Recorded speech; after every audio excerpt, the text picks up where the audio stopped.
kenapa Ma kok bisa gini? Ama nggak tahu, tadi pas Ma lagi tidur bapak kamu muntah-muntah. Pas Ma lihat udah banyak beginian, terus bapak kamu pingsan. Terus ini belatungnya dari mana? Banyak banget, mana hidup semua lagi. Belatungnya keluar dari mulut bapak kamu, Gong. Tadi Ma sendiri yang lihat. Terus kita harus gimana ini? Bawa aja bapak ke rumah sakit sekarang, Mak. Tolongin gue, Ut. Kamu kenapa, Gong? Bantuin papa, Om. Papa muntah sekarang pingsan, gak sadar. Tolong bawa bapak ke rumah sakit, Om. Tapi kata dokter Bang Dahlan gak sakit apa-apa. Semuanya udah dicek normal katanya. Ditambah dia gak ada riwayat penyakit apapun.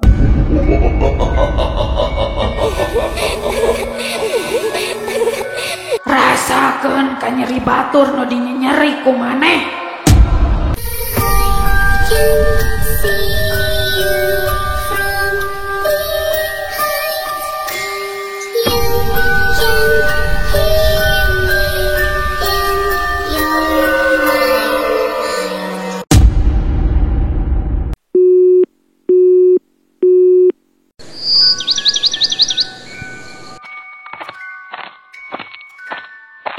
Gong, kok gua curiga bapak lu kena santet ya? Soalnya waktu itu bapak lu bilang kalau dia ngelihat penampakan di rumah ini. Dan dia sakitnya begitu, kayak orang yang kena santet. Buktinya sewaktu diperiksa ke rumah sakit, nyatanya bapak lu nggak ditemuin penyakit apapun kan?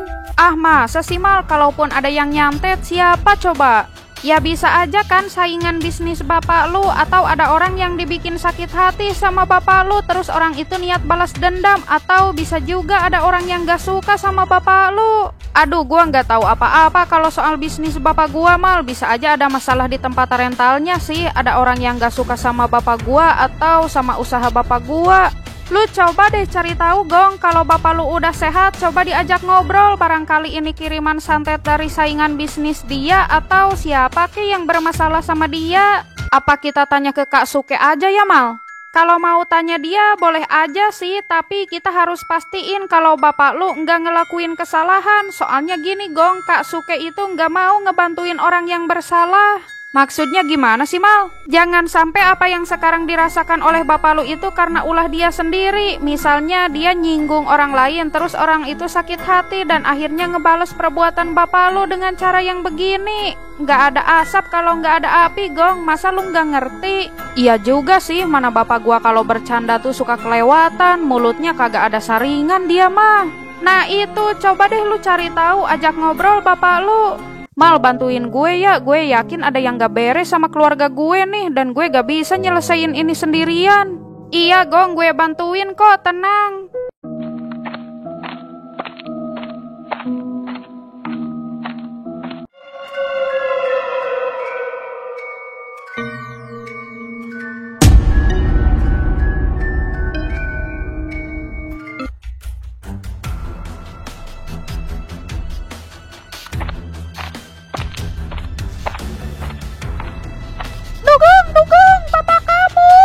Kenapa, Ma? Ada apaan?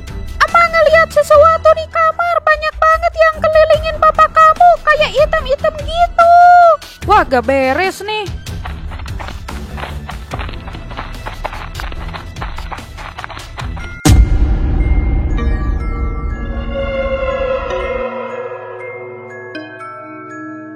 Gong, Ma takut, Gong. Tolongin bapak kamu. Bapak kamu mau diapain itu, Gong?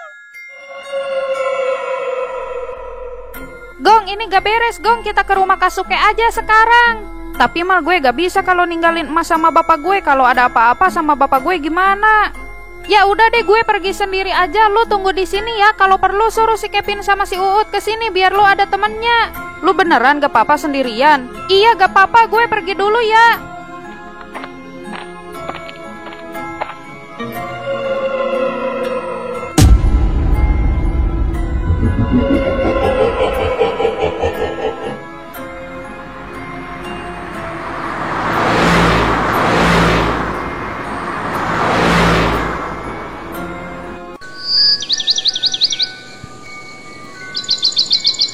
Sudah kuduga anak itu akan datang ke sini. Akan kutunggu dia sampai di hadapanku.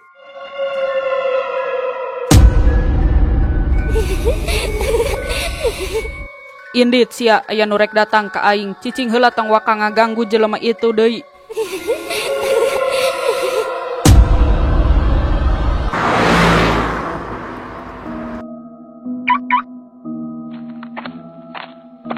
Hai kak, kakak lagi apa di sini? Kok nggak di dalam?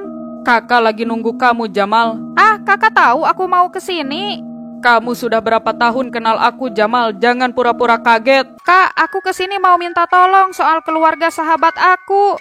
Aku nggak mau bantu dia, Jamal. Apa yang dia alami sekarang karena apa yang sudah dia perbuat. Kak, tapi ini udah serangan fisik. Bapaknya Dugong sampai masuk rumah sakit dan sekarang kondisi dia mengkhawatirkan. Kamu sudah tahu, Jamal, aku nggak akan membantu orang yang bersalah. Kak Suke, ayolah, demi apapun yang penting kakak mau bantu keluarga Dugong. Kalau sampai bapaknya Dugong kenapa-kenapa gimana? Enggak, Jamal, santet yang seperti ini tidak akan sampai merenggut nyawa. Korbannya hanya dibuat sakit dalam beberapa waktu sampai dia sadar atas kesalahannya. Terus cara berhentiinnya gimana? Perbaiki kesalahannya, maka masalahnya akan selesai. Maksudnya?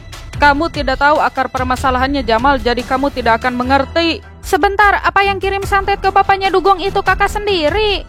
Jangan seenaknya kalau bicara, Jamal. Tolong hormati kakak meskipun kita sudah sangat dekat. Tapi kakak tahu semuanya. Jenis santet yang seperti ini hanya ditujukan untuk balas dendam. Ketika seseorang merasa tersakiti, maka dia ingin orang yang menyakitinya ikut tersakiti juga. Tidak ada tujuan untuk merenggut nyawa. Dia hanya ingin melihat penderitaan orang yang sudah menyakitinya. Biasanya santet seperti ini menyerang melalui fisik atau mental. Kasih tahu aku gimana caranya menghentikan santet ini, Kak.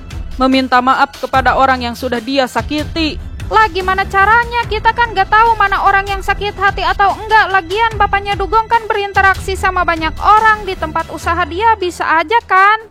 Santet seperti ini dilakukan oleh orang terdekat, Jamal, karena pelaku ingin melihat penderitaan si korban. Jadi gak mungkin dilakukan oleh orang jauh. Orang dekat? Iya, kakak sudah kasih tahu banyak untuk kamu, Jamal. Selesaikan masalahnya sekarang kalau santetnya mau cepat hilang. Kalau gini ceritanya nanti ada yang malah memfitnah, nuduh orang yang sebenarnya gak bersalah karena gak ada bukti juga. Coba dulu selesaikan masalahnya, cari tahu apa penyebabnya. Aku tahu siapa orang yang mengirim santet itu, Jamal. Tapi kalau aku kasih tahu akan menimbulkan perpecahan di antara kalian. Kalau kakak nggak mau bantu, gak apa-apa. Tapi kalau mau bantu, setidaknya jangan setengah-setengah kayak gini. Aku tahu kakak yang melakukan semua ini. Nggak usah mengelak lagi. Kakak harus tahu kalau balas dendam itu nggak akan ada ujungnya. Soal perbuatan buruk orang lain bukan tugas kita untuk memberi pelajaran.